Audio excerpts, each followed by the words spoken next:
Hello. In this video I'm going to show you how to turn a ball of yarn like this that you'll have got when you ordered your yarn for the dye workshop into what is called a hank or a skein.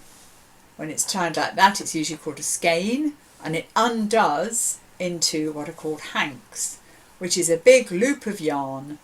The yarn runs all the way around it in a spiral, and it has these separation areas in it where the yarns are kept apart, because if you tried to put that into a bath of hot water and dye, it would just tangle up. You'd end up with a cat's cradle of yarn. When you prepare it in this way, you can stir it around, or you shouldn't really stir it, but you can move it around and hang it up to dry, and the dye will get to it all evenly and it won't tangle.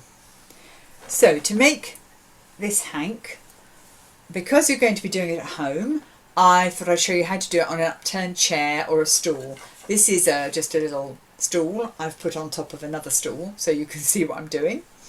And I've just dropped my yarn. I've got a part used ball of yarn here that I'm going to turn into one of these, and this, as you can see, would go round the legs like this.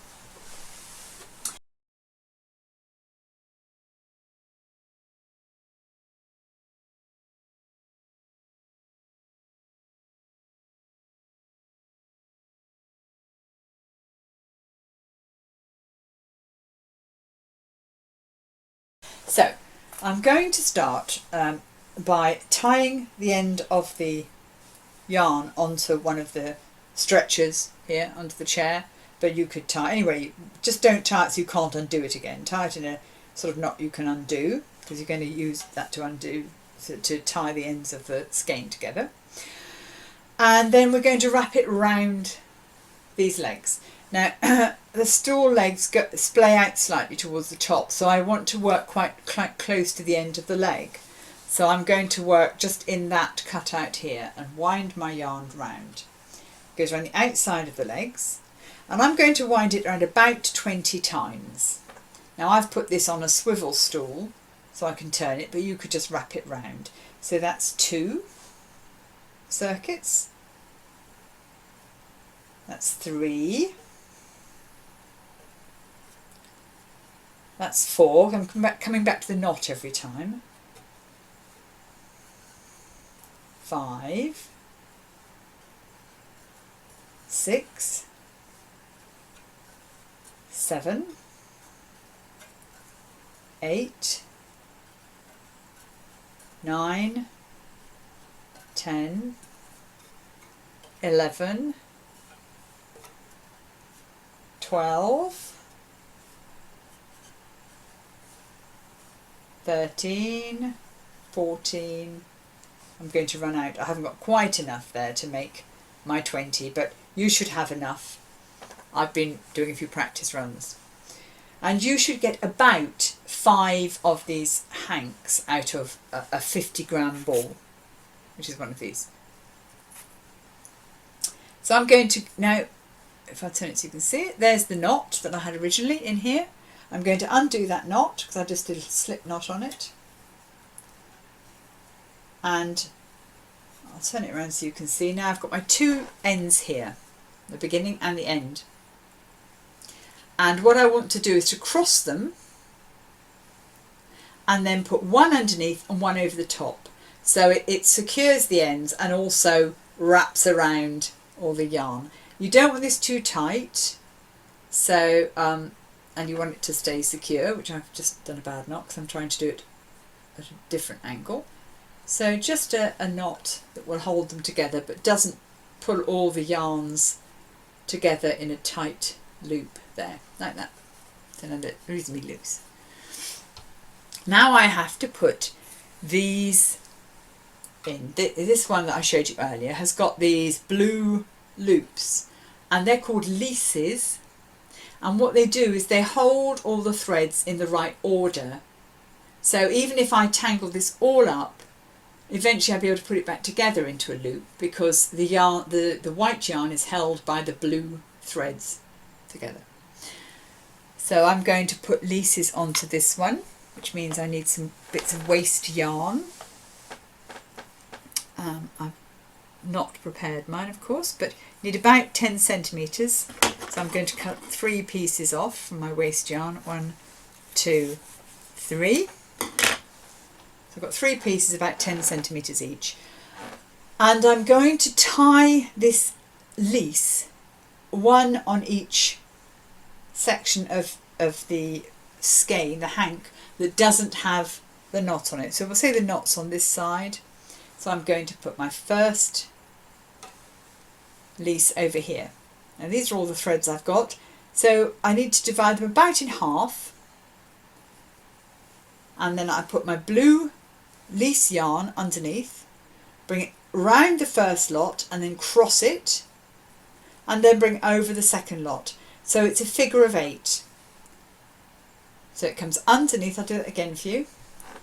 Let's take it off again. You come underneath, you divide your yarn, you thread one blue through from the back to the front and one from the front to the back.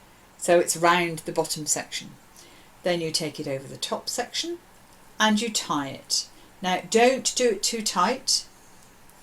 You want those threads to be able to float around inside that lease so that the yarn, the dye can get to them, but they stay untangled. I'm going to turn it around and do the next lot. So again, take my 10 centimetre length of waste yarn or thread or whatever you've got. Try not to use a yarn that might run and colour your white yarn.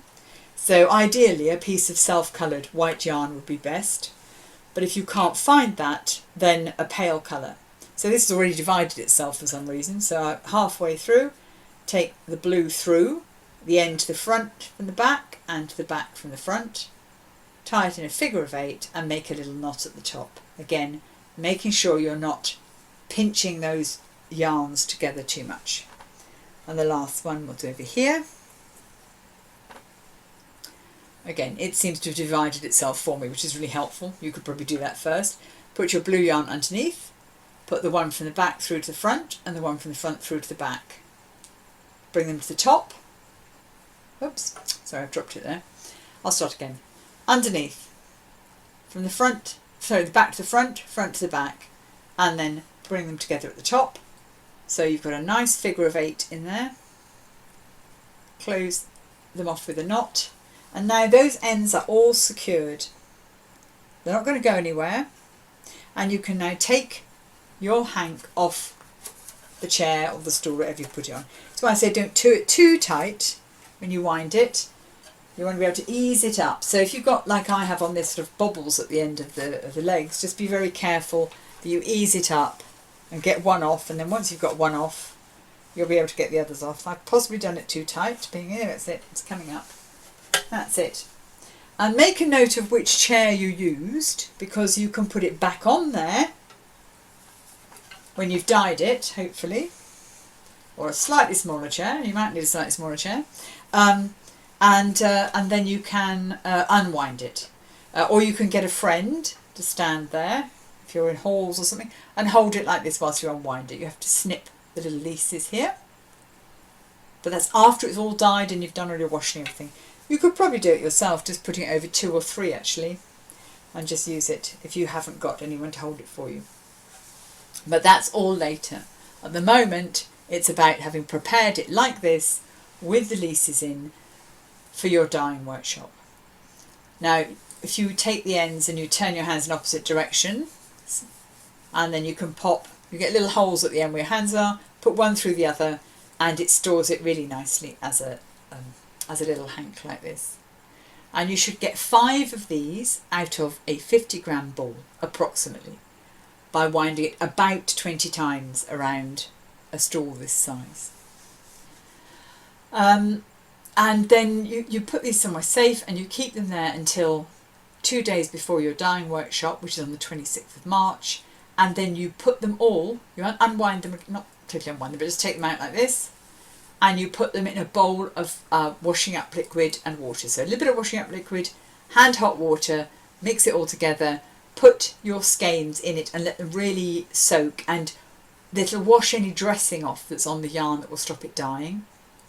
And then leave that perhaps overnight, rinse it, and then put the wet skeins back in plain water and leave them in there until you want them for your dyeing workshop. So you need to do that 2 days before your workshop. But until then, they can be wound together like this and put back in the bag and kept there safe for your workshop.